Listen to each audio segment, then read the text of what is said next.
Awesome. Thank you, everybody, for joining today. Obviously, day 3, need a little energy. Saw that a little bit earlier. Threw out some hats, had some fun.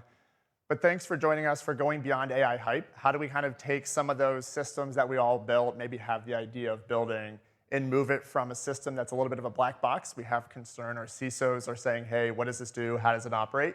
How do we take that, roll it all back, and really make it a system that we can trust and track? So to go with that, I first just want to start with a thank you. There's a lot of sessions here, a lot of time. Again, day 3 energy, maybe a couple too many drinks last night, getting out here in the early morning, see a couple chuckles, that's good. Enjoy San Francisco while you're here. But also, I have a quick question. Show of hands, where is everyone on their AI journey? We've tried AI, we've failed miserably. I'll put my hand up for that one. Awesome, good, we got some winners. What about, I'm just trying to get started with Copilot and really don't know what the future looks like? Couple winners there, nice. And then how many people successful rollout? You evidently proved the MIT article wrong that 95% of things fail. Is anyone in that 5%? We got a handshake, so you're like in the 6.5% on the edge, perfect. So with that, we're gonna try to go through and dispel some of those things today, really talk through and say, hey, let's take a step back, let's try to understand what we're building, go from there. Just a quick round of introductions here. Parker Johnston, Agentic Field CTO. Basically just boils down to, hey, let's go talk to our clients where they are every day in and day out around their journey to AI. What does it look like to adopt agents? What does it look like to go best in breed models within Foundry? What does it look like to drive success as our organizational change management needs to be a massive part of these operations? People often overwrite that one. And then with me, Chris Thompson, and he is going to take you through not only his introduction, but I believe the next couple slides. Yep.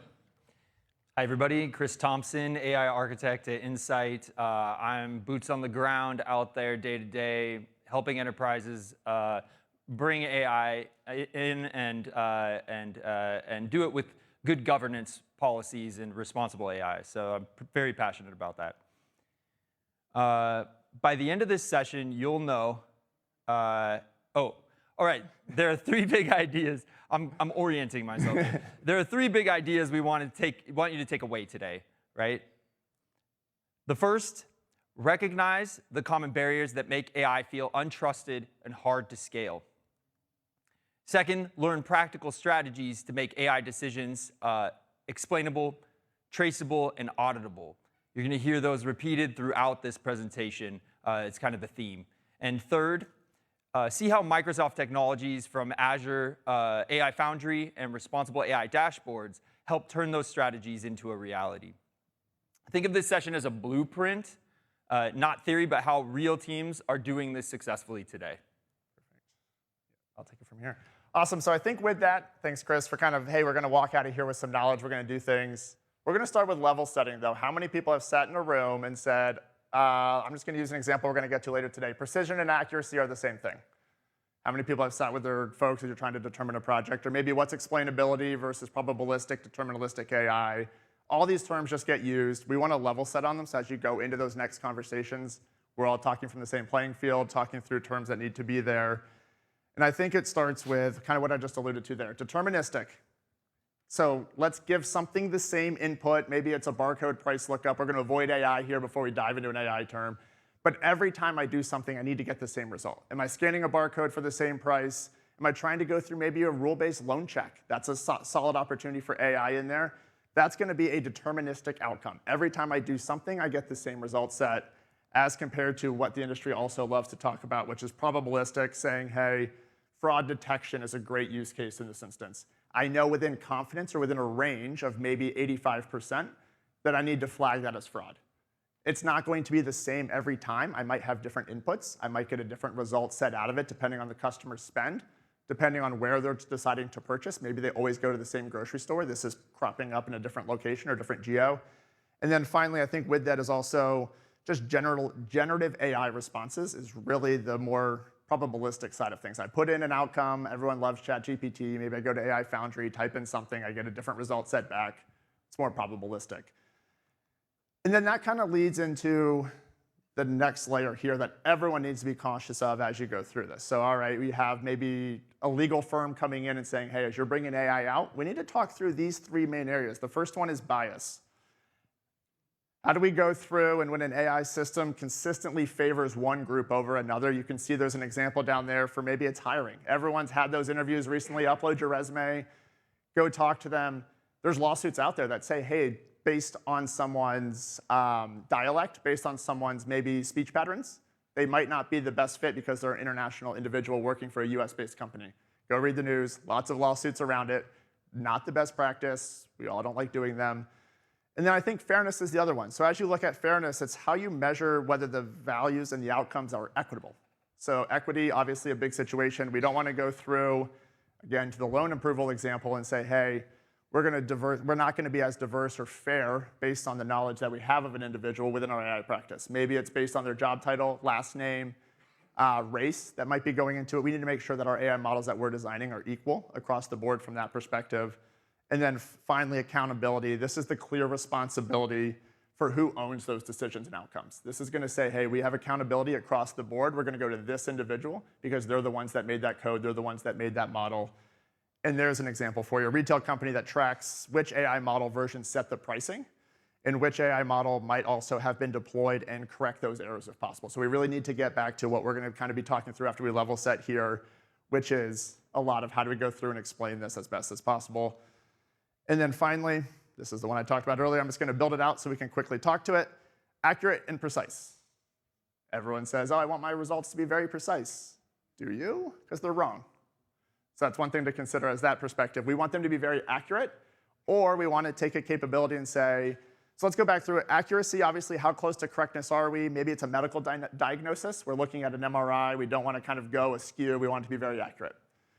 When we take precise, however, we want that prediction to continually occur to the same outcome. That's where precise is. So think of it, you might miss target top right, but you're always showing up top right. I'm a golfer. I'm always going to miss the green, probably in the sand trap, but that's fine.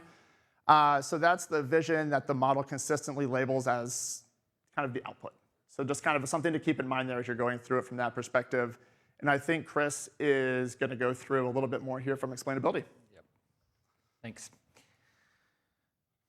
OK, so there are three foundations of AI trust. Again, we're going to hear these terms over and over, but first is explainable. So that means you can describe why a model made a decision that it made.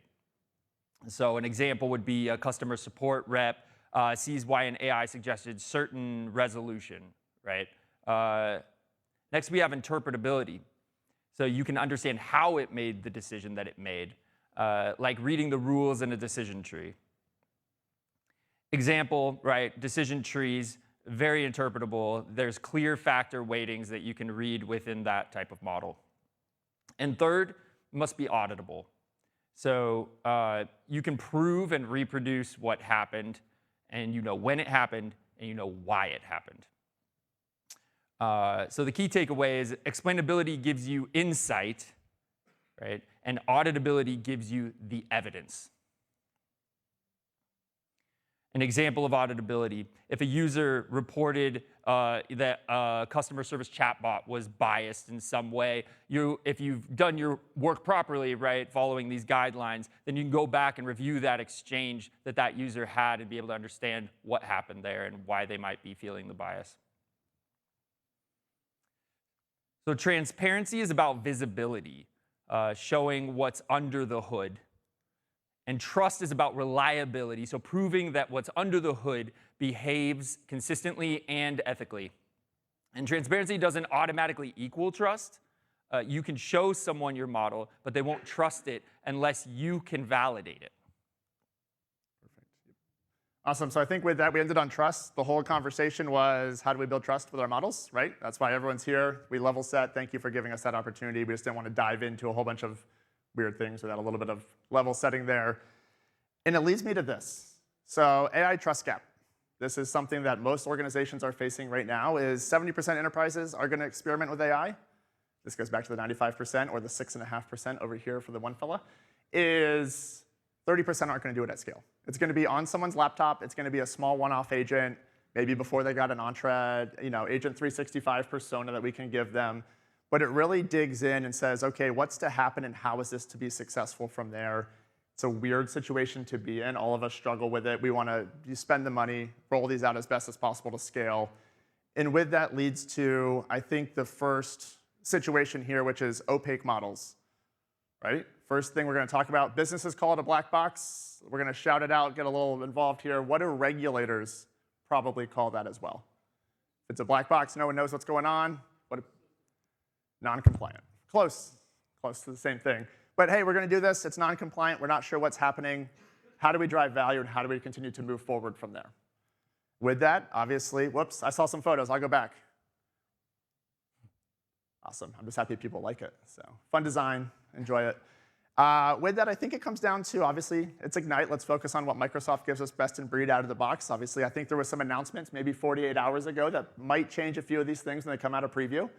But what we're going to walk through here, the first one is interpretability tools. So how do we go through and visualize which models make predictions, values that come with it, importance of using maybe Azure Machine Learning's Responsible AI dashboard?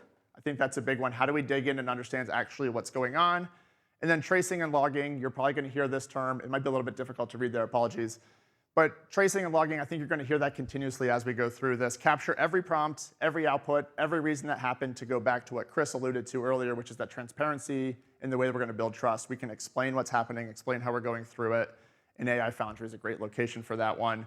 And then model cards and scorecards. I think we saw a big thing around this on the keynote that said, hey, we're going to compare scores, we're going to compare the values in, the values back out, choose the best models from there. So this is able to auto-generate those clear and precise bits of information, and then explain the limitations also of that model. We can't just say we chose GPT-5 because it's GPT-5. We have to go through and reason as to why we elected to do what we did. And then finally, integrated governance. How do we embed that transparency and accountability throughout the entire flow of AI Foundry and the responsible services within it? So do you want to do audit trails? You want me to do it? Either way, I'll take it. Awesome. Yeah, let's do it. And then so we've built that. Chris is going to talk about audit trails. So now we've picked the right model. Let's start to go through how we audit it. Right. So a lack of audit trails, right? You can't improve what you can't reproduce. Once we can see inside our models, the next challenge is being able to recreate what they did. So imagine a regulator asks for an explanation of the model's decision, right? From 9 months ago. The model has since been retrained 3 times, and the data set's changed, and no one documented the parameters. That's where trust breaks. If you can't reproduce your own results, you can't validate your outcomes. And if you can't validate, you can't audit. We've seen this firsthand. A financial client came to us, and during an audit review, they had great documentation for their data, but nothing for the model runs. They literally couldn't answer the question of which version of the model made this decision. That's what we call a missing digital lineage, the story of what happened, when, and why. Without it, even a strong AI system loses that credibility. Every model trained in Azure Machine Learning automatically logs its run history. That includes data sets, code, parameters, environment, outputs. You can go back in time and reproduce exactly what happened. Azure ML lineage tracking and version control makes it effortless to connect decisions to their origin. If you want to build it out. Oh, yeah. I was practicing, and no, you're I was good. doing this the whole keep time. Going. So, yeah. Then we can layer in Azure Monitor and Application Insights. These tools record model inferences in real time. Every input, output, every anomaly. Those tools record model inferences in real time. So for generative AI, AI Foundry's, now agent service, as it used to be prompt flow, they've kind of moved towards this more agentic position in AI Foundry, as we saw in the keynote, captures every prompt and completion so you can reconstruct a conversation or reasoning chain at any time automatically. And because it's all stored securely in Azure Data Lake or Blob with immutable settings, those logs can't be altered, which is exactly what auditors want to see. We'll actually see an example of this from a client story later on in the presentation. And this means that auditability becomes automatic. You're not chasing down logs or screenshots. The system handles it for you. So here's the human side of the problem, something that a lot of you have probably experienced, and that is silos. So data scientists, IT, compliance, they all care about AI, but they care about different things, right? Data scientists want to experiment, right? They want to do it fast, but IT wants reliability and security. right? And compliance wants the documentation, they want the traceability. And so when those teams are working separately in these silos, you end up with models that are technically brilliant, right? But organizationally, they're stuck. And so, for example, maybe you're a healthcare company, and you have a model, it's ready to go, you're excited about it, but to get approved took months because documentation lived across 5 or 6 different systems. No one had a shared environment to review and test and validate. I've seen this. And silos create friction, and friction slows adoption. So Microsoft can address this head on by building out shared visibility into the AI lifecycle. So Azure AI Foundry is designed to be like the connective tissue between these teams, and it gives everyone a single pane of glass from experimentation to governance, all in one platform. Data scientists train and evaluate the models, IT integrates MLOps pipelines, and compliance monitors dashboards and risk reports. And each team can then see what matters to them without losing the context of the overall picture. And you can set role-based access controls so that every stakeholder gets the appropriate visibility for their job. It's transparent, but it's controlled. It also offers direct connectivity into Azure DevOps and GitHub actions. So model deployments, validation, and approvals flow together like a true CI/CD pipeline. And through connectors into Microsoft Fabric, Purview, and Power BI, insights can be shared across teams. So no more chasing the documentations, messaging Jerry to try to get access to the document in SharePoint. Everybody has access to the same view. And when collaboration happens in one place, governance becomes part of the workflow and not a bottleneck. So most organizations have data governance, but very few that we have seen have model governance. A lot of them are trying to figure this out. And policies exist in documents, but they're often disconnected from tools that people actually use. So fairness reviews will happen once, but not continuously. Risk mitigation is done very manually. And governance ends up being a box that you check off, good, we did it, we're done, and not like a process that continuously happens, something that you live. And that's really risky. So we've seen projects stall at audit because no standardized workflow was set in place, approval workflow. Or worse, models go to production, right? And without any responsible AI checkpoints, which is also extremely risky. So governance can't be at the end. It has to be guardrails from the start. And that's why Microsoft has the responsible AI governance directly in its ecosystem, not as like a policy document, but as living code. So Microsoft's responsible AI standard provides a clear framework that you can adopt today. It defines checkpoints for fairness, transparency, and safety across the AI lifecycle. And Azure AI Foundry uses this standard to bake in governance templates that you can customize to your organization's policies. Perfect. Yeah, keep going from here. Thank you. And I think with that, I'm just going to build this out. So you have Purview. Purview brings a lot of the data into, let's understand what's going on in our organization. We talked about Agent 365 earlier. It was one of those situations of I have Bill operating an agent on my desk underneath his laptop. No one knows what's happening. Network cable, always fun to see where that sprouts legs. I built an MCP server. Before I knew it, like 300 people were using it. Not a good thing to have with no governance around it. Why is this making things elsewhere? Not my problem.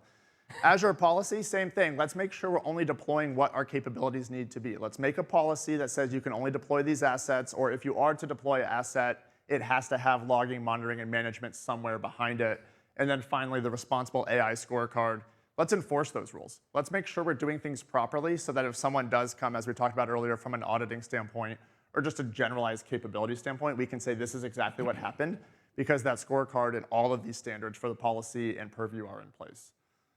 And then finally, I think this is probably one of the most interesting ones, which is perception kills adoption. Everyone's fearful right now of jobs, right? AI is going to take my job. How many people hear that? Probably 5 times a day. Yep, we got a couple hands. Awesome. What about, I don't know what's going on. I'm just going to scoop my data out and put it somewhere else and hope that no one finds it later on when it's our IP. Maybe ChatGPT is an example there. But going through that, we need to talk about communicating these examples very clearly. And that starts with that responsible AI dashboard we talked about, moving to something like Power BI. How do we start to track usage? How do we start to track who's using what and what it's being used for from that capacity? So it takes those outputs into interactive, easy-to-use dashboards. At Insight, we're doing something similar, but from a Copilot chat standpoint. But it's us, again, understanding what's happening with our use cases and the values that are going with it. Finally, model cards and data sheets. This is a structured, human-readable documentation of all the models and the purpose that it's deciding to fill. So how do we build this so that we can keep getting documentation and drive that transparency? And then finally, human-in-the-loop workflows. Regardless of code, for whatever it is, for the love of God, please do not just commit to main from an agent and see what happens. We have seen it. It's not a good practice. Just your dev team doesn't need that at 2 a.m. before Christmas. So let's not do that. But let's make sure that we have those informed decisions. We're auditing them again. And all of this kind of leads, I think, to a simple solution if everyone, I've seen a lot of photos as we've kind of gone through this story here. But everything, how do we go from those barriers to building blocks? It's obviously what we're here to talk about today. A lot of announcements earlier this week. Everything starts with a black box, right? Hey, I have no idea. I'm just putting data into it. I don't know what's going to come out from this perspective. A little bit of what we've given you so far might turn that to a glass box. All right, I can see into it, purview, logging, policy, management, whatever it might be. Once we get that handled, let's start to think about the next thing. All right, we can now see into that glass box. Let's start to audit. Let's start to say when those regulators do come, we have the data. Here, Mr. and Mrs. Auditor, here's exactly why that was flagged as fraud. Here's exactly why we determined that that individual can't have a mortgage or a loan. And then let's start to fill those policy gaps. This is going to go back again to a little bit more. We have audit. Now let's put the policy in place so that we don't have to worry about our teammates going rogue. Everyone loves shadow IT. Our team uses Teams. Let's use Slack. Everyone's been there as well. And then governance. What do we do to make sure that we have the proper governance in place within our organization to be able to support this should something happen? Don't take a photo yet. One more. I'll save everyone 2 weird pictures. So governance is the next one. How do we go through it? Now I'm just going to wait everybody out. This is going to be fun. I'm in complete control. So governance, let's get that in there. And then, all right, you guys can take a photo now. That all builds one thing, builds confidence. We've gotten through a black box. We turned it to a glass box. We turned that glass box into an auditable solution. It's 6 simple steps for us to make our organization understand that we thought about everything before we bring this forward to a CISO, to a CIO, or a CEO that we're asking for money from that perspective. And then finally, those last 3, policy gaps, governance, and confidence, those all kind of come from the team perspective as well. So we talked about the human element, human in the loop. Top 3, we can easily handle with something like Azure Foundry. And then moving down to those other ones is how do we drive that OCM standard. So with that, everyone loves use cases, right? Like, hey, let's see where this has been done before. But I'm going to start with this. This is probably one of the most photographed slides I've ever put up at AI Tour in Chicago. It is 8 things that every organization probably needs to be considering before you start any project with AI. So we've talked around governance, compliance, opportunities. These 8 things need to be understood. This is from Gartner in late 2022. Around saying, what are the stakeholders' priorities? As a dev team, we have a different priority than a CEO, than a CISO, than HR, than finance. Let's get everyone in a room and talk about it.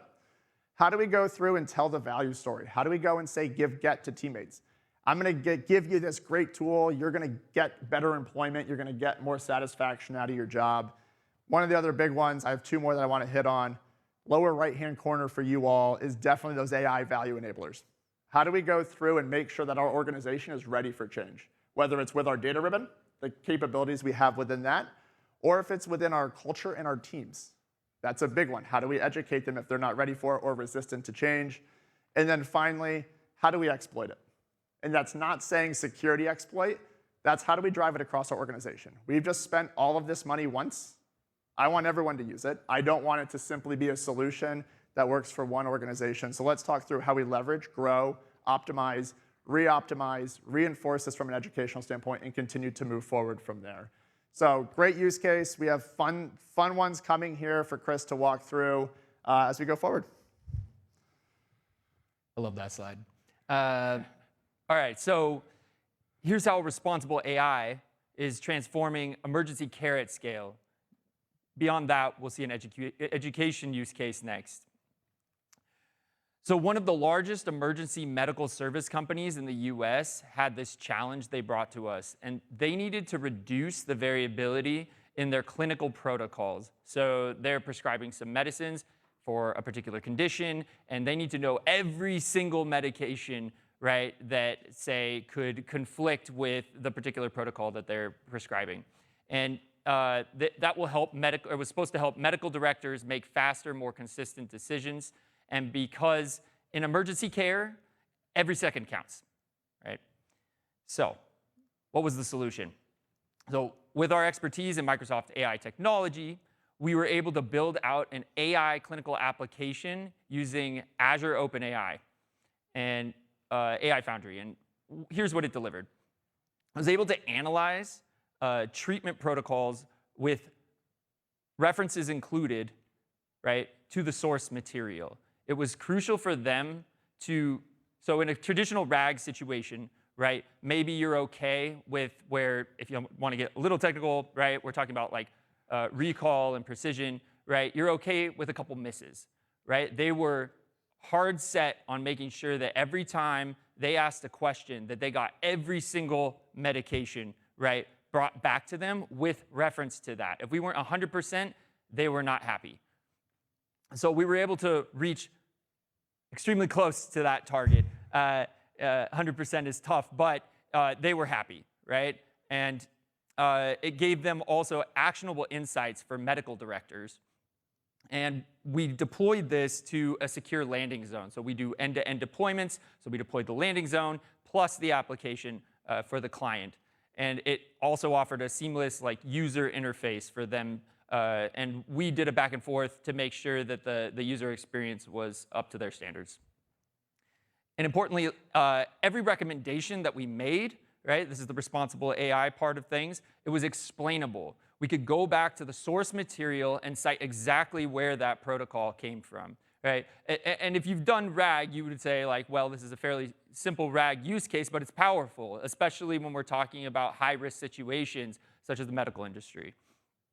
So governance was built in from the start, and that ensured trust and compliance for these directors. And the outcome was 10 to 20 hours a week saved for clinicians. We were able to get to $2.25 million in annual cost savings. It improved the response and protocol consistency, like we talked about, and we reduced latency by 82%. Wonderful use case, really fun to work on. The next one is near and dear to my heart. I worked tough on this one. It was an education use case. So a lot of what we do with clients is very focused on a single challenge or a single use case where we're solving a problem. This was much broader. A client came to us, large player in the education, ed tech space, came to us and said, we want a platform. We want a platform where we can take our existing applications and plug it in and be able to have a central location where we're able to utilize models and also track all conversations that are coming into and out of outputs. We're doing evaluations in real time, all of that kind of stuff. So it needed to be a general AI platform. And oh, by the way, we were on AWS, but we want to utilize Azure. So there's a lot of work from the IT team to connect those two platforms together so they were multi-cloud, right? And then on our side, being able to deploy several different services that met their needs. So we created an evaluation library where they were able to do both evaluation during development and in real time in production. We collaborated with the experts, and this was halfway through. They decided we also want a prompt playground. Now, this is a little bit further back. There's many prompt playgrounds out there now, including in Microsoft AI Foundry, right, that are quite mature at this point.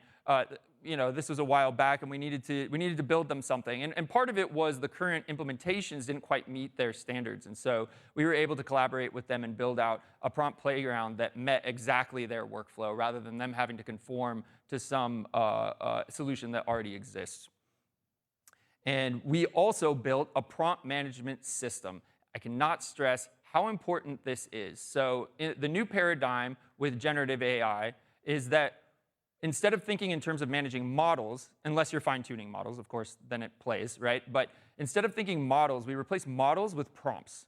Our prompts are our first-class citizens, right? We need to make sure that we're understanding both the history, right, the lineage of how a prompt got to where it's at, but also be able to tie in our evaluations as we're running. We need to tie those to particular versions and understand over time how we're improving or not, right, just like you would in a traditional MLOps sense.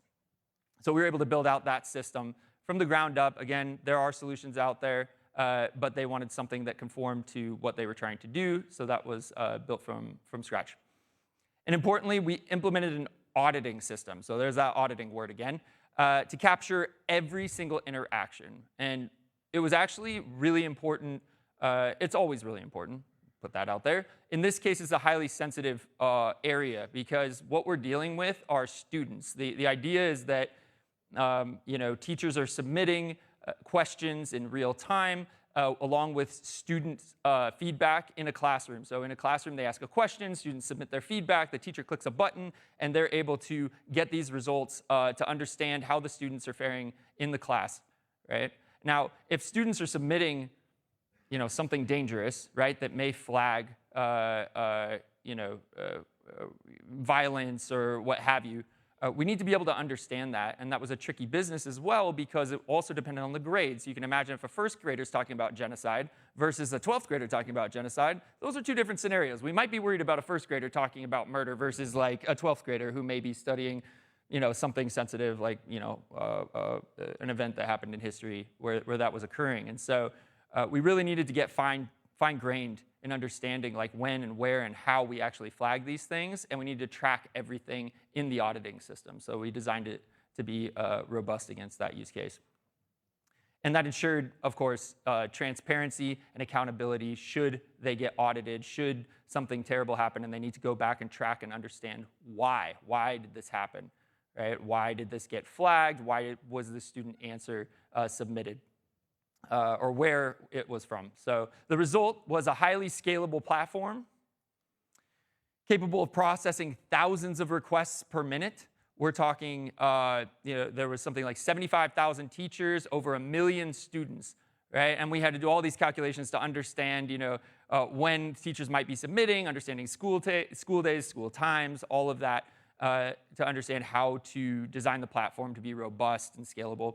And it was an optimized workflow for subject matter experts, or the platform itself, right? We designed it to be efficient and allow these subject matter experts to develop their prompts quickly and get those out into the platform for a particular application. So both of these use cases, right, that we've talked about are responsible AI in action. Not just faster, but also safer, and not just automated, but we make them accountable, right? We understand how we got to a particular outcome. And ultimately, people trusted it because they could see what happened, right? They could trace that back and see why those decisions were made. Do you want to do this one? You got it. I got it. Perfect. All right, so we're going to wrap up, but here are 3 practical next steps for your organization. So first, explore responsible AI tools in AI Foundry. They offer a robust suite of tools, and I highly recommend you digging in. We've seen a lot of announcements here at Ignite, right, with newer features, and they're always bringing good stuff to market. Highly suggest digging into that. Second, review the Microsoft Responsible AI Standard. So this is really important to understand, right? We've all read it. Well, I say we at Insight have all read it, right? To make sure that we fully understand when we're going into a project how that can be applied to a particular solution. And then audit your AI workflows for traceability. Trace everything. Trace every step, every outcome, and make sure you're storing those to be able to refer back to them later. Timelines dependent on the industry, dependent on the company, right? But overall, make sure that you're keeping track of these things. So, yeah, taking these steps will help you move on from theory to action.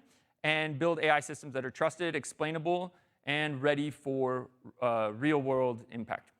Perfect. I am going to add, I think the big announcements, if you go back to that one, Yeah. the big announcements, what was that, Tuesday? Feels forever ago, is go and read Microsoft's big book of news that came out of Ignite. There's a lot of actionable steps in there around everything that's to come in preview. So if you haven't thought about that yet, there's a lot of announcements that weren't on main stage or in these rooms. You can only be in so many places at once. Google, Microsoft Ignite 2025, book of news, use cases, stories, learn links, all of these things are around everything that was announced within the AI Foundry practice, AI Foundry kind of security space that's in preview, public or private or generally available is in there, links to all of it. As organizations try to look to take that on, go ahead and read that. It's definitely informative. And I think the other part of it, if you're looking for more use cases, I know there's limited hours left. It is Thursday. We are down in the hub, massive fuchsia booth. You'll be able to see us coming down the escalators. Stop by. We have use cases that we can pull up across every OU, every industry, whatever it might be. We're there to support it with different stories. We had 2 here today. But I think we have multiple different ones we can pull up down there and kind of walk you guys through, hey, here's what we've seen historically, here's how we went and implemented it across regions. As we have a couple of our APAC friends. So it's not just limited to Americas, APAC, EMEA, AMER, all here together working to support you wherever you might be from. If you're from APAC, that's a long flight, thank you for coming. But really look forward to supporting you guys as best as possible. And with that, really just appreciate the time today. Hopefully we learned something to go from, I don't know what this is, black box, all the way down to trust and governance and a little bit of readiness from there. So thank you.